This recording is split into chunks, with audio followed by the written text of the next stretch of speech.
बिस्मिल्लाहिर्रहमानिर्रहीम। अब एक सवाल और आता है जी, विल्सन क्राइटेरिया।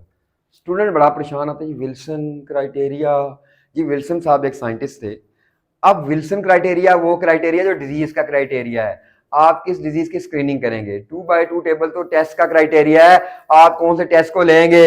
अब विल्सन क्राइटेरिया अगर डिजीज का क्राइटेरिया है तो क्या चीजें होनी चाहिए डिजीज में, तो आप उसको स्क्रीन करेंगे। Number one, public health problem होना चाहिए, मैसेज को अफेक्ट करना चाहिए। जैसे कोविड था, कोविड वाला पब्लिक हेल्थ प्रॉब्लम या common public health problem, book पे एक लाइन लिखी होगी, ठीक है, आपने ये कर लिया। नंबर टू, डिजीज उसको स्क्रीन करेंगे जिसकी नेचुरल हिस्ट्री आपको पता हो। नेचुरल हिस्ट्री क्या है कि डिजीज का प्रोग्रेशन का प्रोसेस आपको पता हो। प्री पैथोजेंसिस क्या है, पैथोजेंसिस क्या है। अब उसके बाद उसका लेटेंट पीरियड भी कोई चीज होनी चाहिए। रिकग्नाइजेबल लेटेंट पीरियड का मतलब ये है कि उसका इंक्यूबेशन पीरियड या लेटेंट पीरियड ज्यादा होना चाहिए। अब पीरियड 6 घंटे है, स्क्रीन करने का फायदा क्या है? अब उसके बाद ये तो डिजीज आपने देख लीजिए, common public health problem, natural history should be fully known, there should be recognizable latent period, यहां तक तो कर लिया। अब आप उस डिजीज की स्क्रीनिंग करेंगे जिसका डायग्नोस्टिक टेस्ट अवेलेबल होगा। स्क्रीनिंग कर करके आप थक गए, डायग्नोस्टिक टेस्ट ही नहीं है, यूजलेस। कोविड में जैसे पीसीआर वाला डायग्नोस्टिक टेस्ट। अब उस डायग्नोस्टिक टेस्ट के बाद ज़ाहिर है इलाज भी तो होता है। देखिए पहले आपने सर्च की, सर्च करने के बाद आपने डायग्नोज किया, डायग्नोज करने के बाद इलाज नहीं करना, इसकी ट्रीटमेंट अवेलेबल हो। अब आपके दिमाग में आ रहा होगा जी कोरोना की क्या ट्रीटमेंट थी? सिम्टोमेटिक ट्रीटमेंट थी, लेकिन पब्लिक हेल्थ प्रॉब्लम बड़ा था, नेचुरल हिस्ट्री नहीं भी पता, दुनिया को मार रहा था, मोर्टेलिटी मॉर्बिडिटी इंक्रीज कर रहा था। अब सारे क्राइटेरिया की डिजीज पूरे नहीं करती है, भी याद रखना।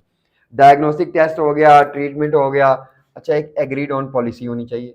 एक ही आप पॉलिसी बनाएंगे, उस पॉलिसी को लॉन्च करेंगे। लाइक कोविड में आपने टेम्परेचर चेक किया, उसके बाद पीसीआर किया, एक ही पॉलिसी थी ना।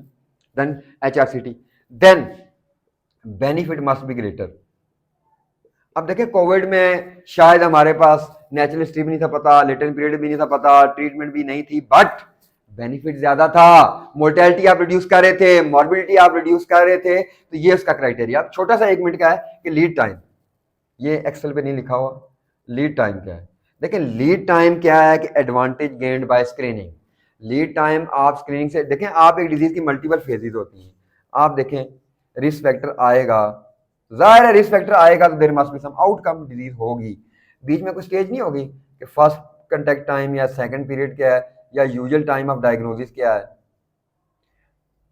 देखें अगर आपका रिस्क फैक्टर आया, दैट्स फाइन, रिस्क फैक्टर कुछ करेगा ना, इंटरेक्ट करेगा, एजेंट होस्ट एनवायरनमेंट का इंटरेक्शन होगा।